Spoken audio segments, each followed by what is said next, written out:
हरि ओम। श्रीमद् आदिशंकराचार्य कृत भवान्यष्टकम्।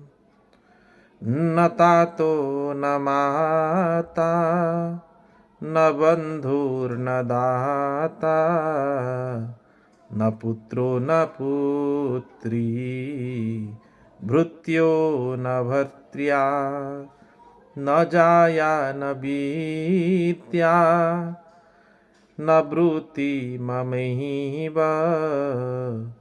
गतिस्त्वं गतिस्त्वं त्वमेका भवानि। गतिस्त्वं गतिस्त्वं त्वमेका भवानि। गतिस्त्वं गतिस्त्वं त्वमेका भवानि। भवाब्धोऽधिपारे महादुःखभीरु प्रपातप्रकामी प्रलोभी प्रमत्तः कुसंसारपाश प्रबद्ध सदाहं गतिस्त्वं गतिस्त्वं त्वमेका भवानि।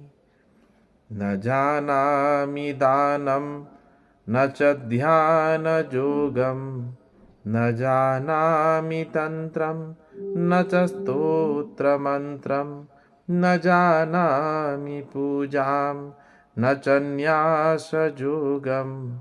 गतिस्त्वं गतिस्त्वं त्वमेका भवानि।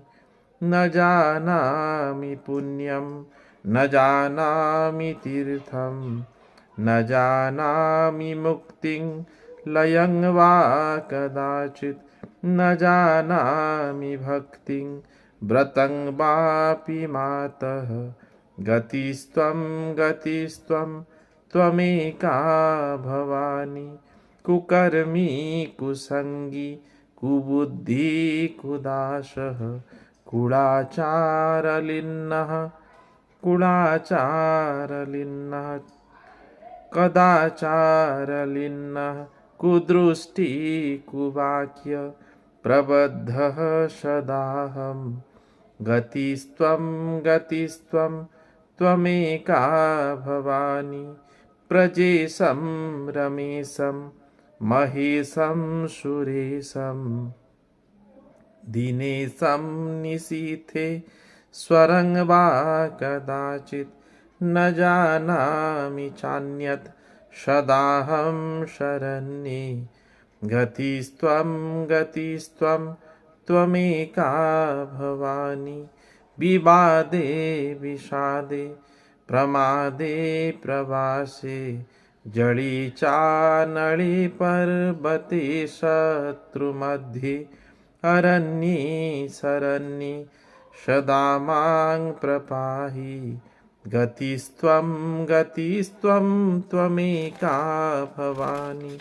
गतिस्त्वं गतिस्त्वं त्वमेका भवानि। गतिस्त्वं गतिस्त्वं त्वमेका भवानि।